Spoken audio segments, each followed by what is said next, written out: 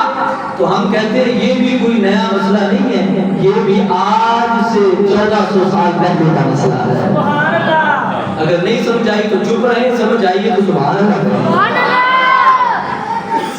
میرے آقا صلی اللہ علیہ وسلم کے زمانہ مبارک کا یہ مسئلہ ہے۔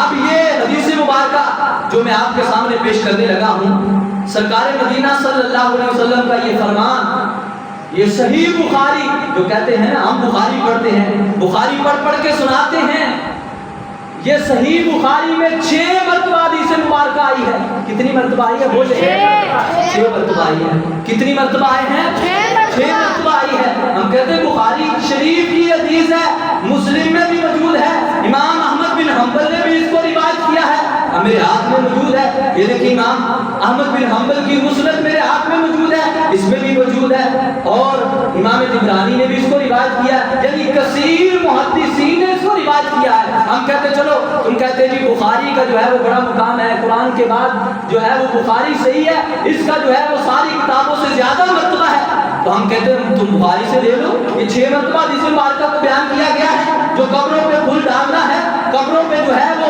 یہ پتیاں رکھنا ہے، یہ عام ہمارا عقیدہ نہیں، بلکہ سرکار مدینہ صلی اللہ علیہ وسلم نے خود عمل کیا ہے۔ تم بخاری پڑھتے ہو، ضرور پڑھتے ہو، لیکن کبھی بخاری کو عشق مصطفیٰ سے بھی پڑھ لیا کرو۔ اسی وجہ سے بزرگ کیا فرماتے ہیں کہ بنا عشق نبی کے جو پڑھتے ہیں بخاری، کہ بخاری تو پڑھتے ہیں لیکن عشق نہیں ہوتا، نبی صلی اللہ علیہ وسلم کی محبت نہیں ہوتی۔ بخاری پڑھتے ہیں کہ نکالنے کہ نبی کو یہ غیب کا علم نہیں، نبی کو یہاں پہ رب نے ڈالا، نبی کو یہ نہیں خبر، یہ نہیں خبر، یہ نہیں خبر۔ ہم کہتے ہیں بنا عشق نبی کے جو پڑھتے ہیں بخاری، آتا ہے بخار ان کو بھئی آتی نہیں بخاری۔ کہا عشق نبی کے بغیر اگر بخاری شریف کو پڑھو گے تو تمہیں بخار چڑھ جائے گا، اور اگر یہی کتاب عشق مصطفیٰ سے پڑھو گے تو کئیوں کو عشق نبی کا بخار چڑھا گا۔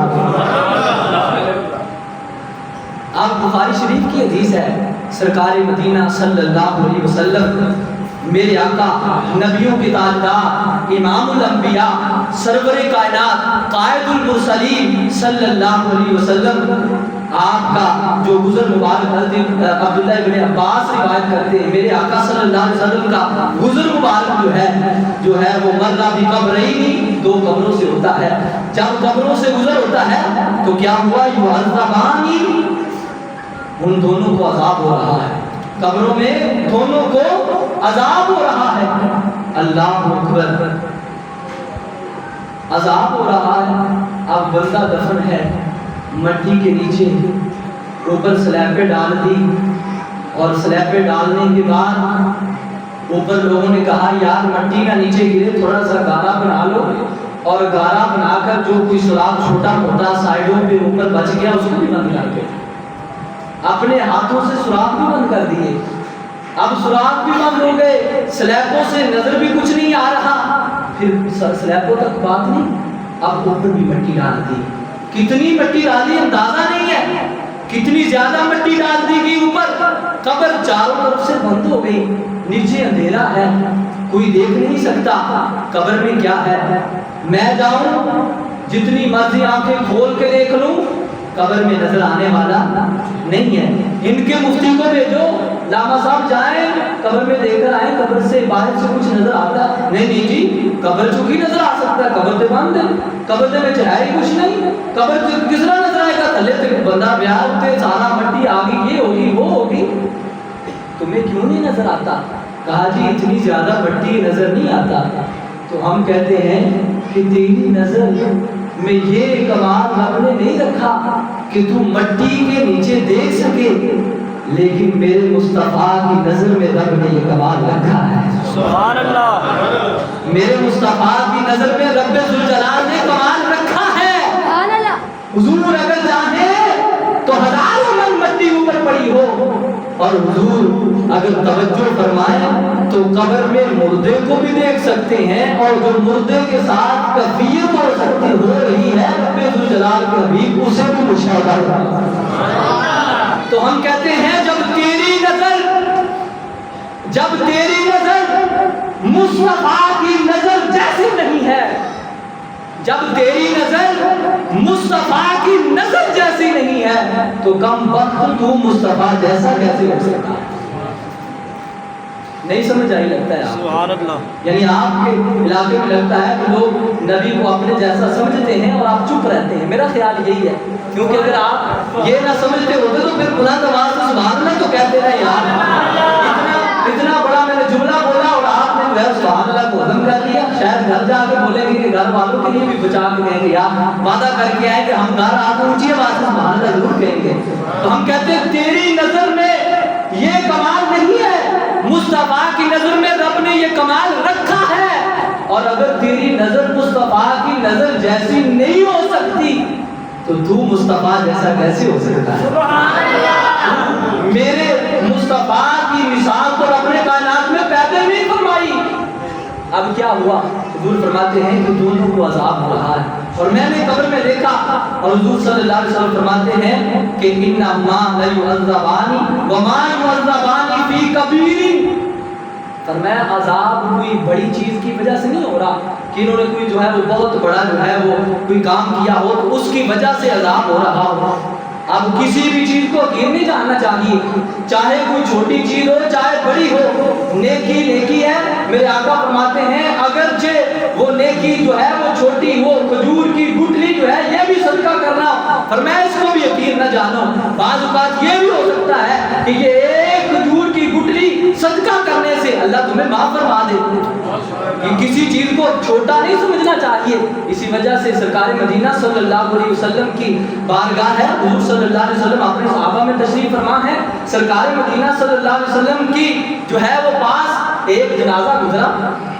اب یہ بھی آگے یہاں پہ جو بخاری شریف کی حدیث ہے اس سے آگے والے باب میں یہ حدیث بارکہ ہے. جب جنازہ گزرا نا تو لوگ کہنے لگے یار یہ بہت اچھا بندہ ہے، یہ بہت نیک بندہ ہے. تو سرکار مدینہ صلی اللہ علیہ وسلم نے فرمایا وجبت. اب پھر ایک اور جنازہ گزرتا ہے تو لوگ کہنے لگے یار یہ بہت برا بندہ ہے، یہ بہت جو ہے وہ شریر بندہ ہے. میرے آقا نے فرمایا وجبت. اب جو دیوانے مستانے پروانے حضور کے غلام بیٹھے تھے یا رسول اللہ وجبت وجبت کیا واجب ہو گیا؟ تو سرکار مدینہ صلی اللہ علیہ وسلم نے فرمایا جب وہ بندہ گزرا، میت گزری، تم نے کہا یہ بڑا نیک بندہ ہے تو اللہ تعالیٰ نے اس پر جنت واجب فرما دی. جب وہ دوسرا شخص گزرا تم نے کہا یہ بہت برا بندہ ہے تو اللہ تعالیٰ نے جہنم واجب فرما دی. کیونکہ فرمایا زمین میں اللہ تعالیٰ نے تمہیں گواہ بنایا ہے، اگر اس کی نیکی کی تم گواہی دیتے ہو تو رب ذوالجلال جو ہے اس بندے کو جنت عطا فرما دے گا. اب کوئی بھی جنازہ گزرے، کوئی فوت ہو جائے، تمہارا دوست ہو، بھائی ہو، مرنے کے بعد ایک عیب نہ بیان کیا کرو بلکہ اس کی نیکیوں کو بیان کیا کرو، بلکہ اس کے اچھے اعمال کو بیان کیا کرو. تو اب سرکار مدینہ صلی اللہ علیہ وسلم نے فرمایا کسی بڑی چیز کی وجہ سے عذاب نہیں ہو رہا تھا بلکہ حضور فرماتے ہیں ان پر جو عذاب ہو رہا ہے، فرمایا اما احدہما فکانا، فرمایا ان میں سے جو پہلا ہے فرمایا وہ بندہ ہے کہ جو ہے وہ پیشاب سے نہیں بچتا تھا، جو پیشاب کے چھینٹوں سے نہیں بچتا تھا، ایسے ہی جو ہے وہ پیشاب کرتا تھا، چھینٹے اوپر پڑ جاتے تھے.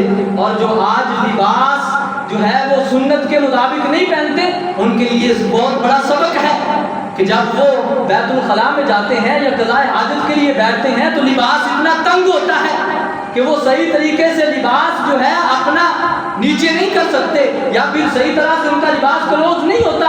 تو جب وہ جو ہے وہ قضاء حاجت سے فارغ ہو جاتے ہیں تو اس وقت بھی کئی قطرے جو ہیں وہ بدن پہ کپڑوں پہ لگ جاتے ہیں. لیکن فرمایا کہ ایک تو جو ہے وہ پیشاب سے نہیں بچتا تھا اور دوسرا فرمایا کہ وہ چگلی کیا کرتا تھا،